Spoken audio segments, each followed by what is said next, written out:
Boa noite, pessoal. Tudo bom? Estamos juntos mais uma vez e dessa vez eu estou aqui acompanhado de dois grandes amigos, dois grandes advogados consumeristas, Ricardo e Eduardo, são membros também junto comigo da Comissão de Defesa do Consumidor da OAB de Pernambuco e convidei para que a gente pudesse conversar um pouco sobre a medida provisória 948, que entrou em vigor aí no último dia 8 de abril de 2020 e em que pese a gente já está aí com quase não, vamos dizer assim, quase um mês que ela entrou em vigor, a gente ainda tem muitas pessoas sem conhecimento da medida provisória ou que até sabem da medida provisória, mas que têm muitas dúvidas. Então, a gente está juntos aqui para que a gente possa tecer alguns comentários a respeito, fazer algumas considerações e ajudar vocês consumidores, vocês alunos interessados que estão aí a par da situação. A medida provisória, que para quem não está familiarizado, é aquela que dispõe sobre o cancelamento de serviços, de reservas e de eventos dos setores de turismo e cultura em razão do estado de calamidade pública reconhecido pelo decreto legislativo. Antes de mais nada, boa noite, Eduardo, boa noite, Ricardo. Sintam-se à vontade aí para falar com o pessoal. Bom dia, boa tarde, boa noite, boa madrugada, pessoal. É um prazer estar aqui. Agradeço muito ao Felipe pelo convite para mais uma conversa dessas. E vai ser muito interessante debater esse tema aqui, porque, como bem o Felipe falou, muita gente não tem conhecimento. Até sabe que a medida provisória existe, mas não sabe os pormenores dela, o que seria a aplicação prática dela. Então, vamos discutir um pouquinho aí sobre isso. E vamos lá, passa a bola para Ricardinho agora. Bom dia aí, boa noite, boa tarde, enfim, Felipe, Bauer, galera toda aí. Realmente, a MP, bem, eu acho que não é tão conhecida assim, apesar de falar de cultura e turismo, né? Mas, inclusive, vários advogados, colegas, não têm conhecimento, tá? Enfim, eu acho que vale a pena falar um pouquinho sobre ela. Tem alguns pontos que são bem importantes para quem já fez compras, já fez reserva, já comprou ingresso de show, enfim. Eu acho que vale a pena se ligar, né, nesse debatezinho aqui, coisa breve, mas que vai esclarecer muita coisa e pode ajudar muita gente. Então, é isso. Então, eu vou fazer, não vou ler não, mas assim, quero trazer aqui os principais pontos dessa medida provisória. E de cara, eu quero já dar um pouco do meu sentido, o que eu achei, meu feeling dessa medida provisória. Eu gostei, tá? Se você for analisar a medida provisória num todo, eu gostei. Eu acho que ela pecou em um artigo. Um artigo foi que talvez a gente possa ter aí carta na manga para discutir bastante sobre ela, para ser aprimorada. É uma medida provisória, então é uma coisa que tem que ser aprimorada, uma coisa que tem que ser muito debatida para que a gente possa aí ter talvez uma correção do sentido que ela veio para as relações consumeristas.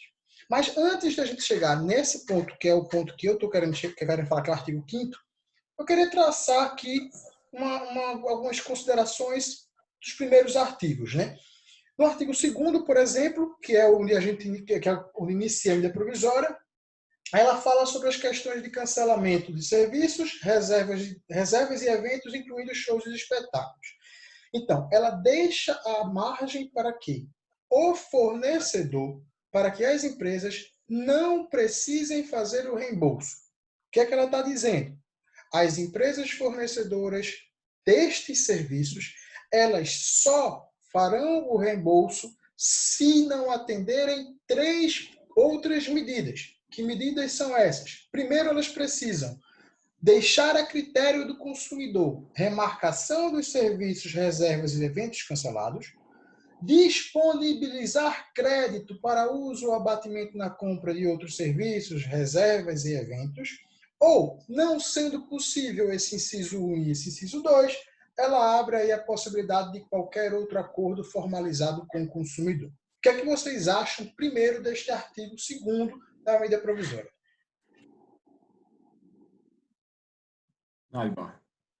Pode ir. É o que eu falo. Não, enfim, eu que não sei se é tão, assim, tão equilibrado, não equilibra tanto essa relação. Por mais que se trate, né, que aí vai falar lá no artigo 5º, mas enfim, da situação da pandemia, do caso fortuito ou força maior, porque, primeiro que esse inciso terceiro aí, né, eu não vejo como... Deixa muito aberto nesse inciso terceiro, né? Outra coisa do consumidor, tipo, enfim, remarcação dos serviços da reserva dos eventos cancelados, disponibilização de crédito. Isso, a princípio, seria assim, uma maneira de mitigar um prejuízo maior para uma das partes, mas tem os parágrafos também, né, que trazem aí as previsões, por exemplo, o parágrafo 1º, as operações do CAPT ocorrerão sem custo adicional, taxa ou multa ao consumidor, desde que a solicitação pelo consumidor seja feita no prazo de 90 dias, contados da data da entrada em vigor dessa MP, dessa medida provisória. Então, como a gente disse no início aqui, a gente tem conhecimento de amigos, de colegas que já fizeram reserva, que já compraram ingressos de shows, que estão inseridos aí direto aí da MP e que não tem conhecimento nenhum dessa MP. Não tem conhecimento do que ela trata, não tem conhecimento da entrada em vigor dela, muito menos desse prazo de 90 dias. E esse prazo é importante, porque eu quero dizer aqui, parágrafo 1º, ocorrerão sem custo adicional, sem taxa, sem multa ao consumidor, desde que a solicitação dele seja feita em 90 dias contados da entrada em vigor da MP. Bicho, vai entrar aí um buraco que vai ter aí para milhões de consumidores do nosso Brasil, várias centenas de pessoas, milhares de pessoas já fizeram compras, já fizeram reservas aí na área de turismo, cultura, já compraram Lollapalooza, enfim. E não tem noção disso. Então, tipo, essas pessoas, quando forem remarcar, depois desse prazo decadencial de 90 dias, elas vão ter esse ônus. Elas vão ter que pagar um custo adicional, elas vão ter que pagar uma taxa de redução, uma multa. Por quê? Como é que fica essa mitigação da contratação do pagamento? Observando aqui, estamos faz lei transparente, beleza.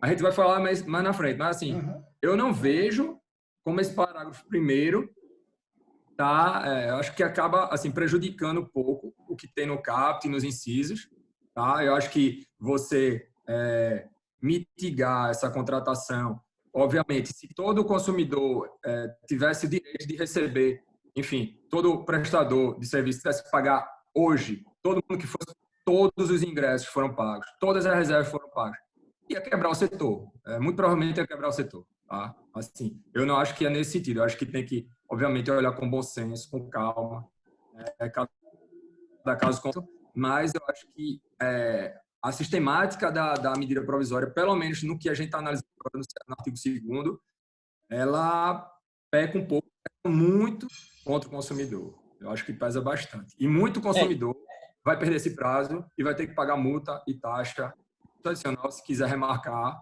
o que está previsto ali, que só vai poder ser feito 12 meses depois que acabar a calamidade pública, que a gente não tem a mínima noção de quando vai ser. É engraçado porque, assim, muitas pessoas podem até conhecer a medida provisória, só que elas não sabem, elas não se atinaram para esses prazos da própria medida provisória. Ou seja, a medida provisória entrou em vigor dia 8 de abril. E os consumidores que tiverem comprado serviços, eventos, que estiverem nessa situação, elas têm até dia 8 de julho, são 90 dias, para solicitarem para que não tenha nenhum tipo de custo adicional.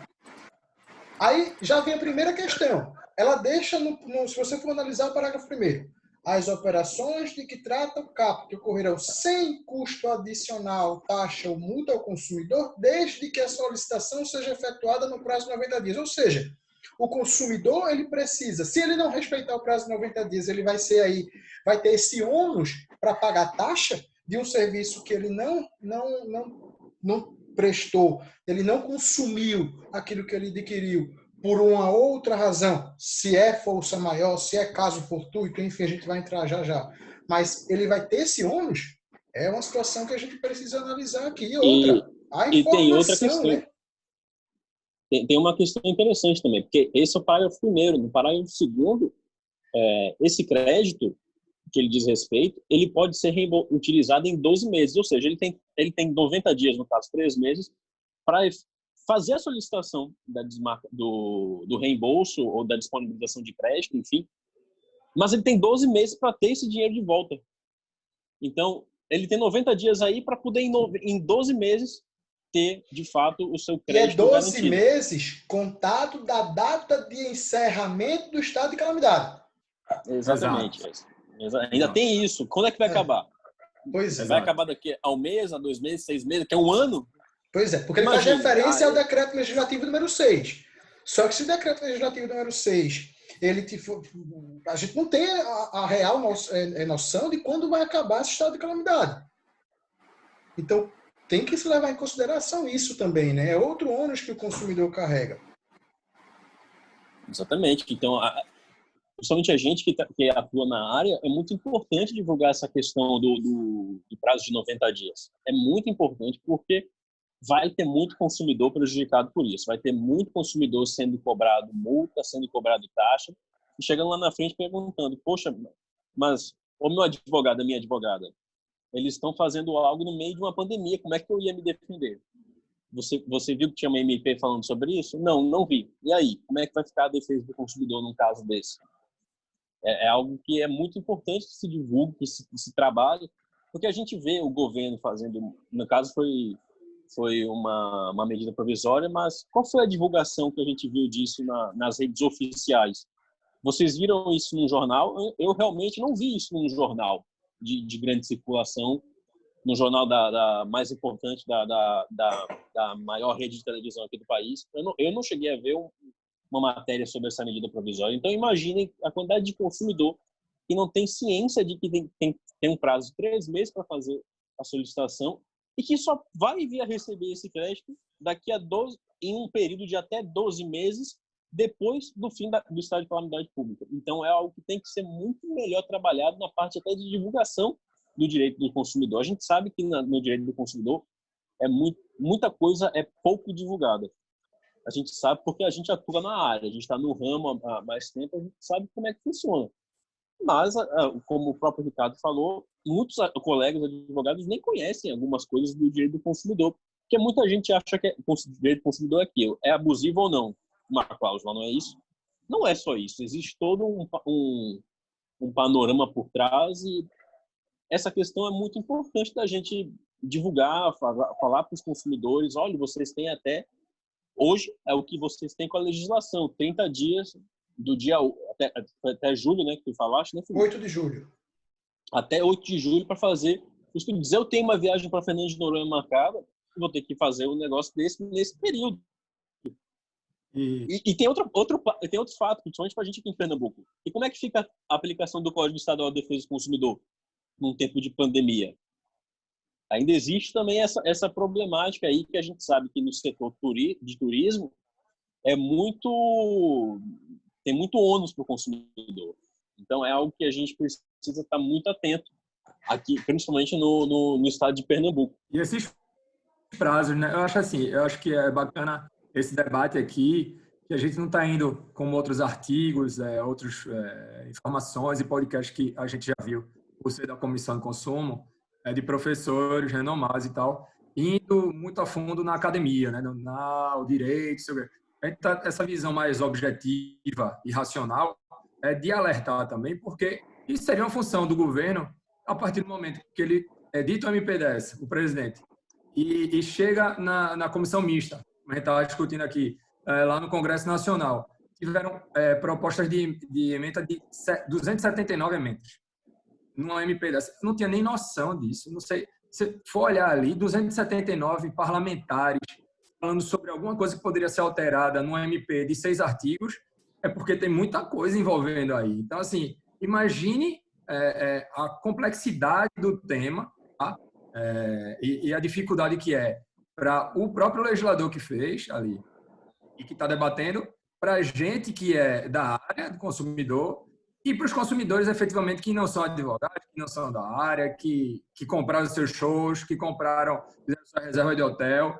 Aí o cara pega, pô, mas o Código de Defesa do Consumidor estadual, o único no Brasil aqui de Pernambuco, entrou em vigor um dia desse. E lá dizia que, como o Boy disse, lá em Noronha, se eu não cancelar a reserva com menos de um mês, não sei o quê, eu vou perder tudo. E agora eu tenho 90 dias para dizer que eu quero remarcar aquela reserva, mas eu tinha um mês, se já passaram 20 dias, onde é que eu estou? Como é que eu me situo, eu consumidor? Então, assim, foi uma coisa que foi jogada, tá? Assim, eu entendo que tem que ser equilibrado. A gente está em período de pandemia, de calamidade pública, de caso fortuito força maior para uns autores, para outros não, enfim. Tem que equilibrar, mas com consciência. O mínimo é ter dado publicidade a isso aos consumidores brasileiros, entendeu?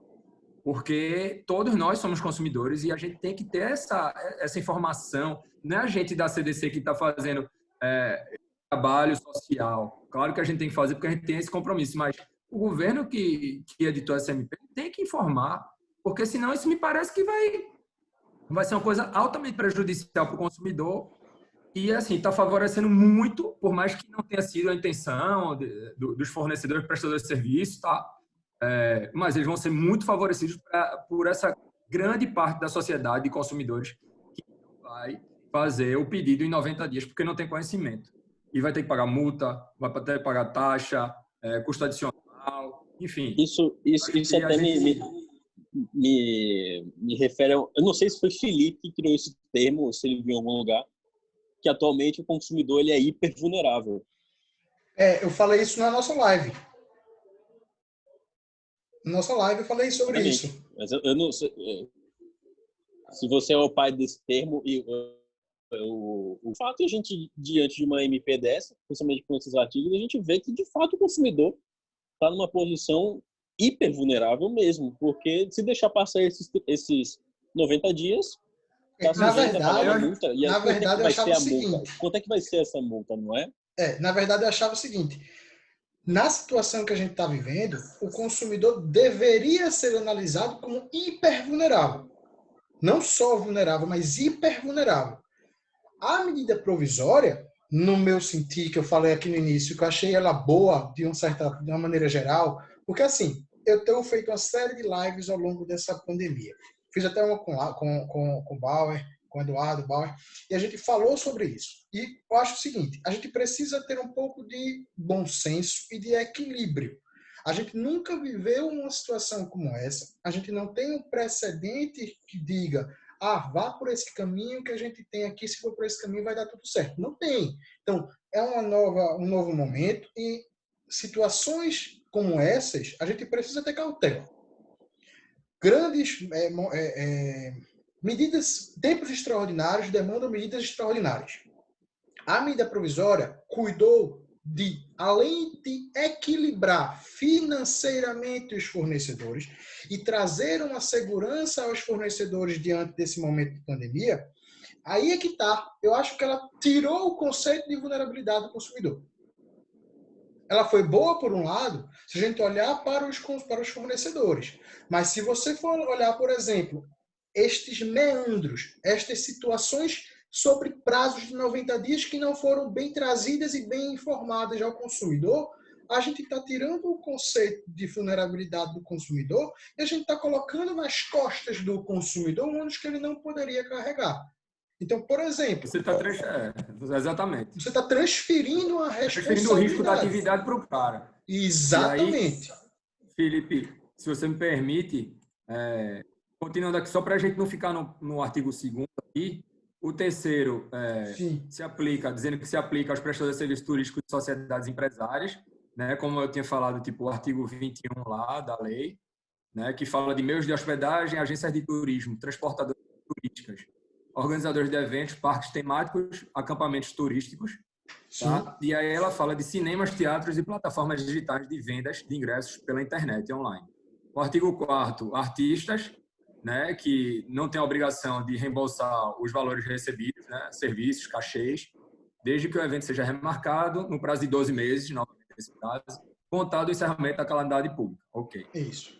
Tem um parágrafo único e o artigo 5º aí, se você quiser, fica à vontade que você... o artigo... Antes de falar do artigo 5º, eu queria só perguntar uma coisa a vocês, porque eu vi muita gente discutindo sobre isso. O parágrafo 3º do artigo 2º. Vocês concordam com o termo de respeito à sazonalidade e os valores dos serviços originalmente contratados? Porque, por exemplo, vou dizer a você o seguinte. Ele tem um prazo de 90 dias e depois ele tem um prazo de 12 meses a contar do término de calamidade pública. Ok. A sazonalidade aí respeita, por exemplo, os períodos de carnaval, períodos de Semana Santa. Carnaval Alta e baixa 2021, temporada. Alta e baixa temporada, perfeito. Carnaval 2021, em um determinado lugar, pode ter um valor diferenciado do Carnaval 2020. Vou falar Carnaval não, porque Carnaval foi antes da pandemia. Semana Santa. Semana Santa é alta temporada. Semana Santa 2020, que provavelmente não, passamos agora, já foi cancelado em vários lugares. Um casal que comprou uma viagem para ir para tal lugar na Semana Santa 2020. Ele vai poder utilizar, porque foi remarcado, dentro do período de 12 meses, então provavelmente aí vai estar dentro do período de 12 meses, ele vai para o mesmo período de Semana Santa no ano seguinte. No ano seguinte vai estar muito mais caro, respeitando a sazonalidade. Como é que fica o consumidor? Vocês acham que o consumidor deveria ter que arcar com uma diferença de custo, quando na verdade ele não tem culpa nenhuma pela remarcação daquela viagem? Aqui, na verdade, ele faz referência ao inciso 1º do CAPT, né? Que no caso é a disponibilização de crédito para uso remarcação. A remarcação do serviço das reservas dos eventos cancelados. Respeitada a sazonalidade e os valores do serviço originalmente contratado. Veja, eu penso que aí a gente vai ter que entrar naquela discussão de caso fortuito ou força maior, mas diante dessa pandemia, eu acredito que a solução ideal seria que fosse um preço congelado para o consumidor. Vai ser isso? Acredito que não. Acredito que o fornecedor vai repassar o custo do serviço dele, por exemplo, com o hotel, vai repassar o custo da aquisição de um material de alimentação para o consumidor. Eu acredito que vai acontecer isso. Não vai ter esse respeito à sazonalidade de congelamento de valor original. Acho que vai ter, sim, uma diferença muito grande. A gente está vendo isso com produtos de farmácia, estão aumentando muito o preço. Então, isso aí vai acontecer também lá na frente com o setor do turismo. Eu acredito que isso vai ser muito discutido no judiciário. Resumo da ópera, vai chover processo. Vai. Infelizmente. Eu acho que o que está posto aí, especificamente essa norma que você citou, eu acho que, ok, a medida provisória não é como ir tão profundamente, enfim, nos aspectos tão específicos de cada área, enfim. Mas eu também concordo que, pela cultura do nosso país, vai ter uma judicialização muito grande, infelizmente. Eu acho que é um grande momento repensarem todos os setores e os gestores de empresas, especialmente, e evoluírem para, por exemplo, essa MP está disposto aqui, mas, por exemplo, no artigo 2º, inciso 3º, outro acordo a ser formalizado com o consumidor. Pela experiência da gente, dizer, mas outra coisa a ser formalizado com o consumidor, isso não me diz nada, porque dificilmente a empresa vai buscar o cara. Algumas empresas realmente que agem super, assim, dever informação, cooperação, vai atrás. Mas, seria um momento para esse pessoal, vamos fazer o acordo, vai judicializar. Tanto vai judicializar do lado do prestador quanto do consumidor. E eu acredito que o consumidor vai judicializar muito mais, porque ninguém vai querer perder seu dinheiro, né? Vamos começar perdendo com 90 dias. Depois, lá na frente, quando ele disser, não, me disseram que são 12 meses para eu escolher aqui. Não, pô. Agora tu vai escolher pagando, vai ter encargo, vai ter ônus. Sem contar então, nada impede. Desculpa, nada impede que seja criada outra medida provisória também para tratar sobre isso. Ou até uma lei específica. Nada impede. E que essa seja alterada também, né? Alterada, exatamente. É uma medida provisória. Câmara né? ainda, então, vai para o Senado, vai voltar para a Câmara.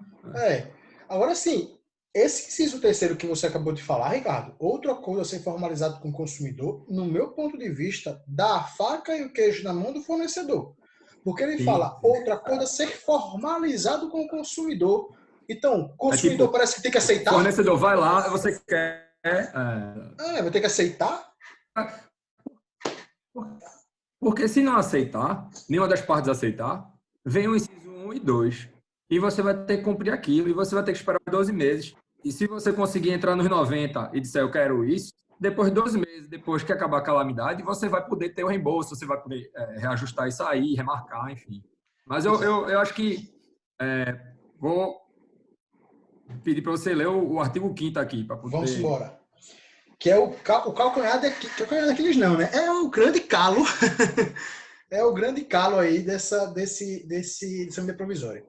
As relações de consumo regidas por esta medida provisória caracterizam a hipótese de caso fortuito ou força maior e não ensejam danos morais, aplicação de multa ou outras penalidades nos termos do disposto no artigo 56 da Lei 8.078, que é o nosso Código de Defesa do Consumidor. Complicado, hein?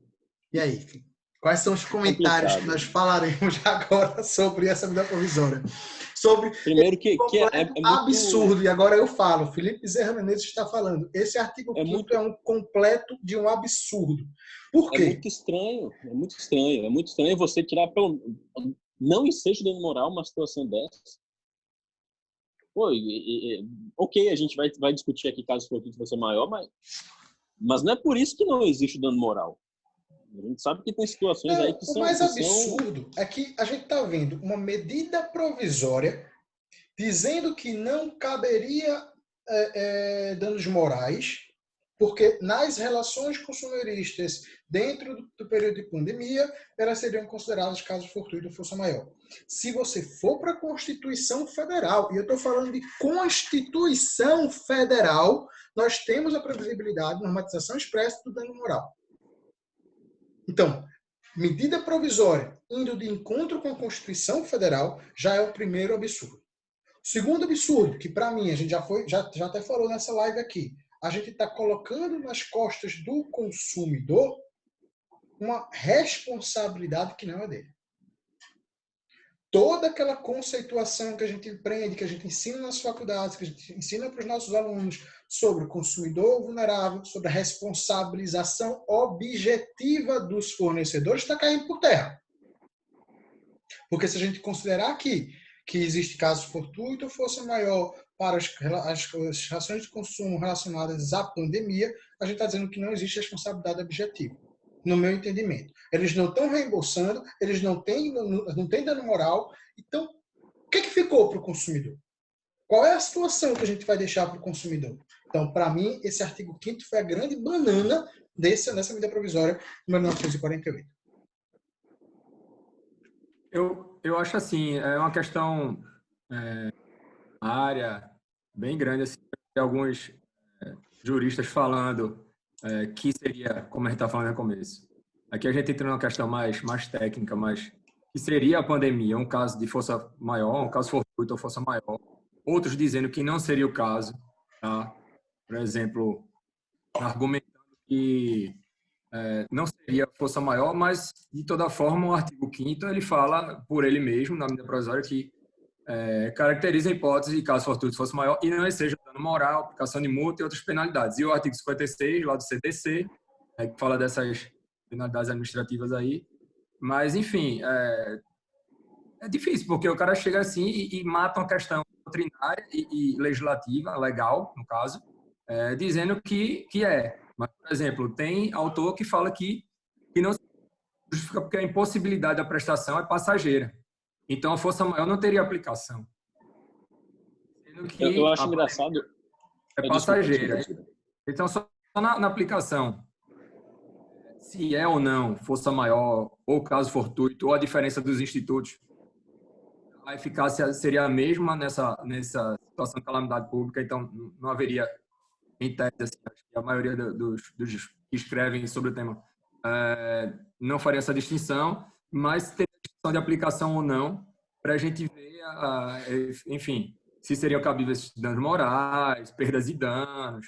E eu, enfim, acho que é um caso de caso fortuito de força maior, mas as pessoas não se apegam tanto a fazer a distinção, apesar de ter uma consequência, obviamente, diferente, mas se apegam mais, como a gente estava fazendo desde o começo, que é uma abordagem mais prática e objetiva, mitigando, e aí você vem num passeio, tem gente com passeio histórico aí falando de, enfim, peste negra, 1300 e pouco, gripe espanhola e tudo, e vem falar dos reis, nananã. Aí você tem todo um passeio aí, doutrinário, que você vem, não, porque é um direito privado social, fala de Otto von Guericke, fala de Robert Alex, fala de Dworkin, fala de direito constitucional. É muito complexo, é muito complexo. Mas eu acho que, resolvendo de uma forma mais simples, eu acho que deveria ver a relação que existe no consumo, tá? E não se apagar tanto aos institutos de uma forma tão... se voltar tanto à técnica e coisas desse tipo, que, obviamente, a gente tem que sempre prezar e manter os institutos, obviamente. Você não pode criar uma teoria do além e jogar aqui, eu quero que seja isso. Mas eu acho que esse momento, principalmente por ser esse momento, é um momento de resolver os problemas. É um momento de externar, de publicidade de uma MP dessa para quem está envolvido nessa situação. E ficar menos juridiquês e mais efetividade, entendeu? Assim, eu até vi um artigo de Capês e é maravilhoso nesse sentido. Vamos dar efetividade a isso. Agora, se tá ali, caso fortuito força maior, e não seja perdas e danos, não seja danos morais, não seja multa e tal. Só você tem que ver no caso concreto, apesar de, obviamente, uma coisa interferir na outra. Mas eu acho que, no geral, eu pegaria essa MP e falaria, como é que esse caso? É assim, assado, tá bom. Como tem muita gente... Simão, por exemplo, disse, não, mas tem que ver a base do negócio, tudo é base do negócio. Um consumidor que perdeu o emprego, tá? Ele não pode justificar o não pagamento porque ele perdeu o emprego. Porque numa situação normal, que não fosse pandemia, ele podia perder o emprego e não poderia alegar o não pagamento, a inadimplência dele não podia ser fundamentada na perda do emprego. Mas, assim, eu acho que no caso do consumidor, de ingressos, de reservas e tudo, você tem que, primeiro, dar publicidade a esse ato. As pessoas têm que ter conhecimento para poder tomar a decisão delas. Eu acho que tem que equilibrar a relação. Não pode deixar que as empresas quebrem, que o setor quebre, porque vai ser ruim para o consumidor também, porque depois você não vai ter concorrência, você vai ter monopólio, você vai ter altos preços, você vai ter menos shows, você vai ter menos serviços prestados na sociedade, tá? Então, acho que a gente tem que se apegar a resolver a questão. Obviamente, não fechando os olhos, como disse desde o começo, para esse artigo 5º, né? Essa questão, mas acho que a gente não deve debater tanto se é ou se não é, mas o que é que pode ser feito. Acho que é mais essa visão. Assim. Eu tomei a curiosidade aqui de abrir a exposição de motivos da MP e vou dar uma lida rápida aqui no ponto 18 e no ponto 19. Ponto 18. Conclui-se que a situação extraordinária de calamidade pública reconhecida pelo governo federal em virtude do estado de emergência de saúde nacional decorrente do surto da Covid-19 se caracteriza como caso fortuito ou força maior. É uma situação inédita no mundo. Assim, julga-se que não se pode atribuir nexo de causalidade às partes contratantes, já que nenhuma delas deu causa aos cancelamentos e remarcações do que se trata essa proposta de medida provisória. Esse é ponto 18. Ponto 19, vem assim.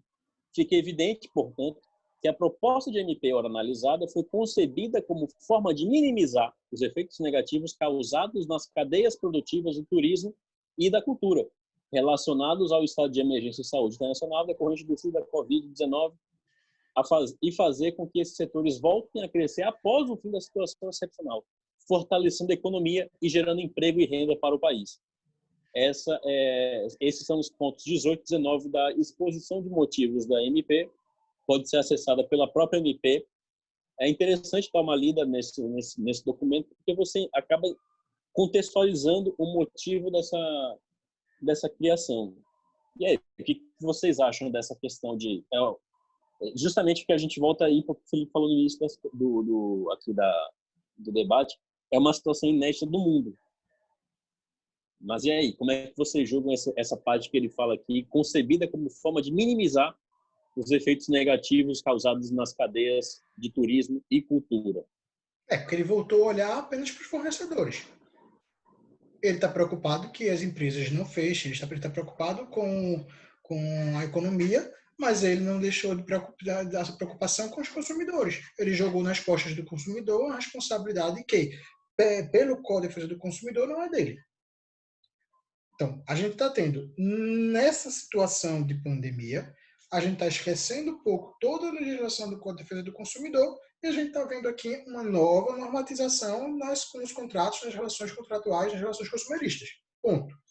Eu até abordaria um pouco mais, eu acho que a gente poderia falar um pouco mais sobre a questão da força maior, do caso fortuito, para os contratos privados, para as questões de locação, que hoje eu vi um texto muito interessante que você mandou, Ricardo, um texto muito bom, apesar de que ele vai de encontro com o que eu estou colocando aqui, mas ele aborda muita coisa muito voltada para os contratos privados, para as questões de locações, que para mim é interessante, mas que para mim não se encaixa nas relações consumeristas.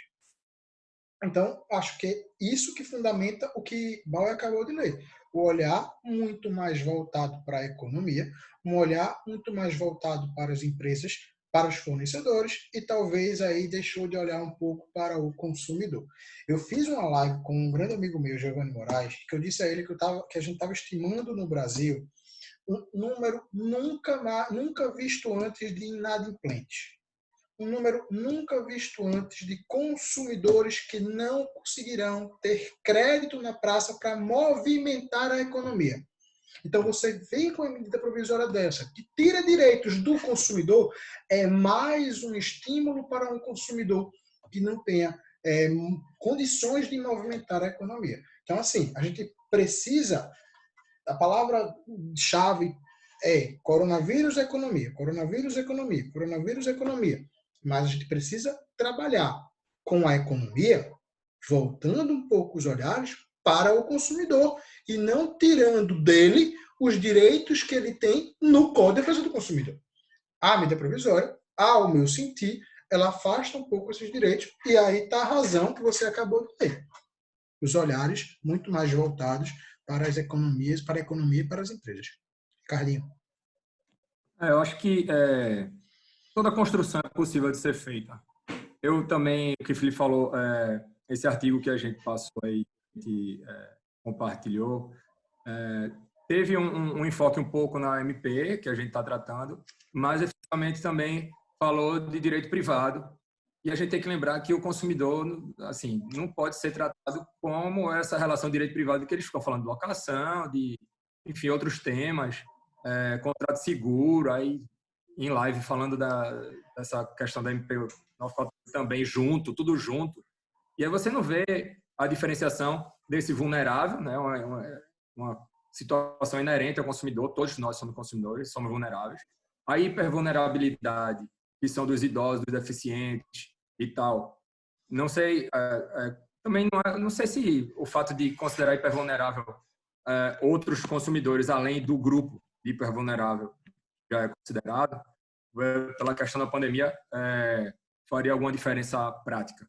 Mas também você pode trabalhar de todas as formas. Você pode, como eu já vi, você pode pegar o diálogo das fontes e os microsistemas dialogam entre si, o Código Civil, com a questão do caso fortuito de força maior, artigo 303, caput e parágrafo único, artigo 54, por exemplo, do CDC, que fala em contrato de adesão, e o parágrafo 2º fala lá da resolução contratual pelo consumidor. Tá? Então, assim, eu já vi autor dizendo que não, desde o ano passado, já tinha mudado esse entendimento, que eu acho que não mudou, e muitos outros dizem que não mudou, do direito pós-moderno, que é uma defesa do consumidor e de todos os outros direitos vistos à luz da Constituição, que é você vê essa noção de diálogo das fontes de Eric James, que está no livro de Cláudia Lima Marques, está no livro de Tartucci também. E você pode fortalecer essa posição do consumidor, mas a gente está aqui defendendo o consumidor, mas eu, especificamente, eu acredito vocês também, obviamente, a gente tem essa lucidez e compartilha de muitas ideias. A gente está defendendo, eu acredito, uma relação consumerista mais saudável e igual para todos, tá? Porque não adianta eu sufocar o consumidor, porque o prestador vai perder. E não adianta eu sufocar o prestador de serviço, porque o consumidor vai perder. Então, assim, ter um bom senso, ter um equilíbrio.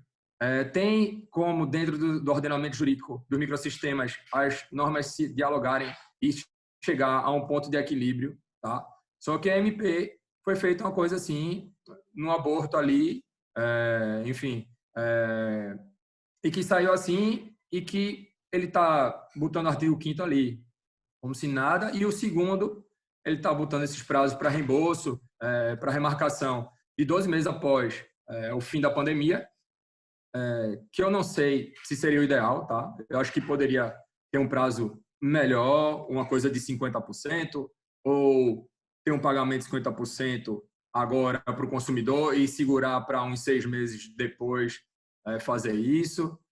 Uma forma melhor e mais equilibrada, porque não me parece muito equilibrada, principalmente também, além desse prazo de 12 meses para ser pago, a questão do parágrafo 3º do artigo 2º, que é da questão da multa de encargos para o consumidor ter que pagar se não fizer a opção dentro do prazo decadencial de 90 dias. E só para finalizar aqui essa parte, eu estava falando aí da motivação da MP, a gente também tinha visto essas emendas da Comissão Mista do Congresso, e a 279, ela é bem interessante, e ela fala da possibilidade, como em outros setores que está havendo, todos os setores estão sendo impactados, obviamente. Todos os setores estão sendo impactados. Assim como a cultura está sendo impactada. Assim como essa MP foi feita por causa do impacto no setor. Tá? Mas, e por que o governo não vem amenizar um pouco desse impacto, como tem feito em todas as outras áreas? Então, o senador Jean Prates, ele vem e fala que ele tem, na exposição de motivos, ele tem conhecimento, ele vem fazer um estudo bem interessante e fala que o impacto orçamentário e financeiro durante a implementação da medida é estimado em 3 bilhões. E aí ele chama, e nessa ementa ele faz a proposta para que o governo pudesse fazer esse aporte, tá? 3 bilhões e meio, 3 bilhões, nesse setor, para poder amenizar tanto os prejuízos do consumidor quanto os prejuízos do prestador de serviço, do fornecedor, porque ambos estão sendo impactados. E não adianta pesar para um e dizer, vamos salvar a economia, salvando as empresas. Porque se você não salvar o consumidor que está ali pagando, você não vai ter empresa. E se você sufocar a empresa, é uma relação que tem que ser boa para os dois. Por mais que seja um período ruim, que os dois perdem, os dois têm que perder. Hoje na pandemia, todo mundo perde. Todo mundo perde. Não tem quem ganha. Assim, um investidor, mas estou falando de uma relação de consumo, uma coisa normal, geral. Todo mundo tem que perder. E fazer uma MP dessa, você tem que ter um pouco mais de sensibilidade, entendeu?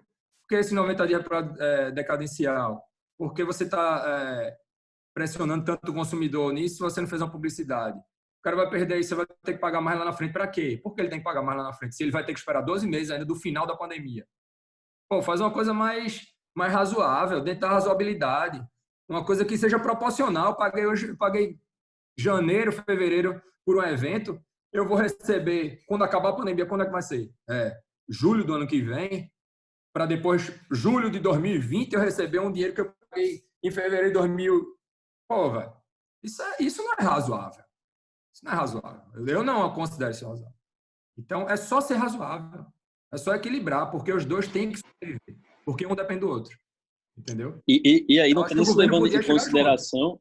Não está nem se levando em consideração os impactos financeiros também que vai ter. Cadê a atualização monetária aí nessa questão da MP? Foi uma MP que ela é boa no sentido de que ela dá um norte, mas ela peca nesses aspectos que a gente comentou aqui, e aparentemente foi um negócio que foi feito às pressas para agradar o setor.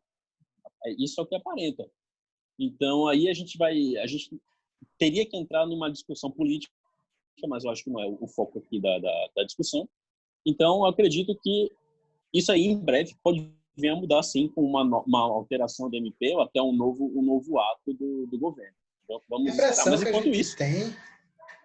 Desculpa interromper. A impressão que a gente tem é que é uma legislação feita às pressas, né?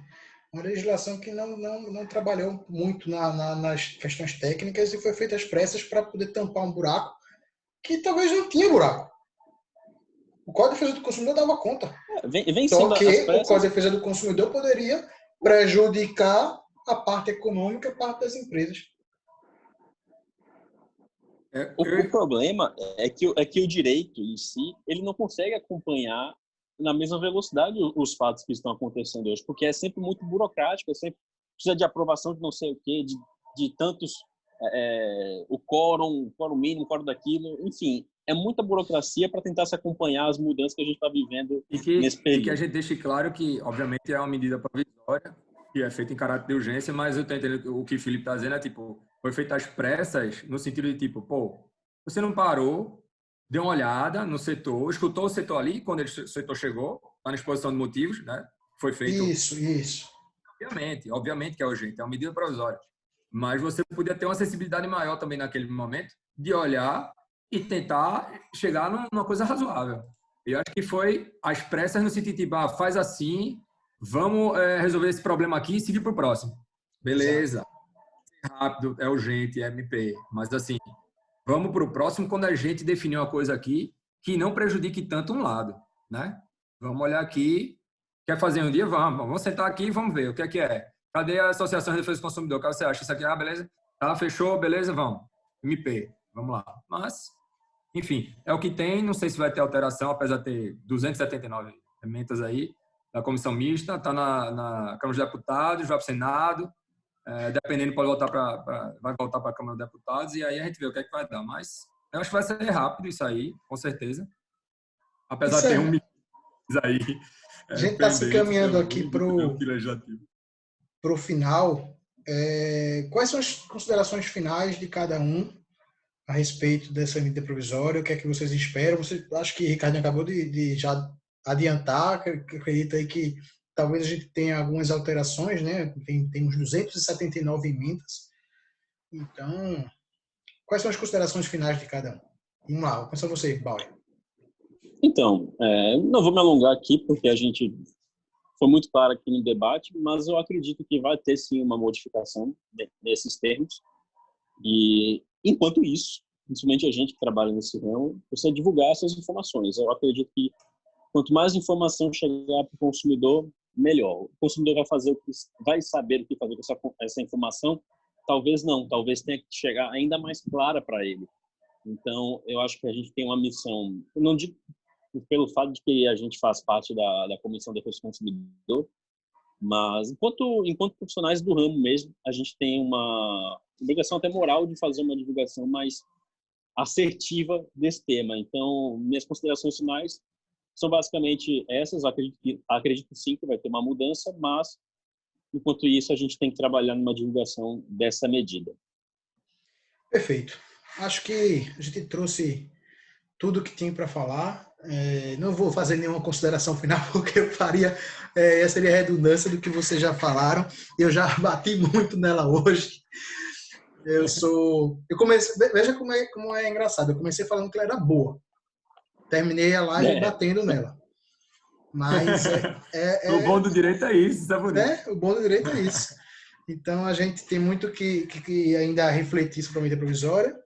E chamar atenção para esses prazos, né? Se você, consumidor, está vendo essa live aí, se você, estudante, conhece pessoas que estão dentro dessa situação, que adquiriram serviços, eventos, enfim, atentar para os prazos, para que não paguem taxa, multa, prazo de 90 dias. Os prazos vão de 8 de abril até 8 de julho, que é o prazo de 90 dias, para que eles solicitem.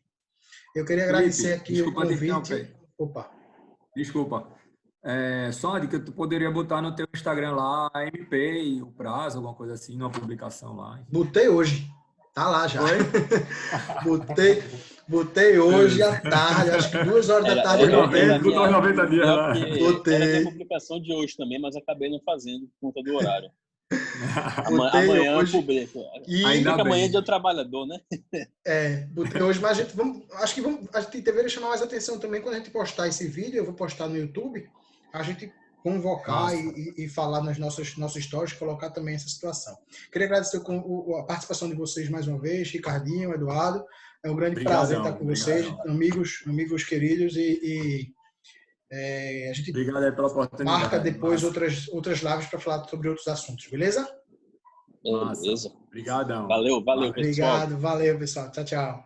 Fica com Deus. Tchau.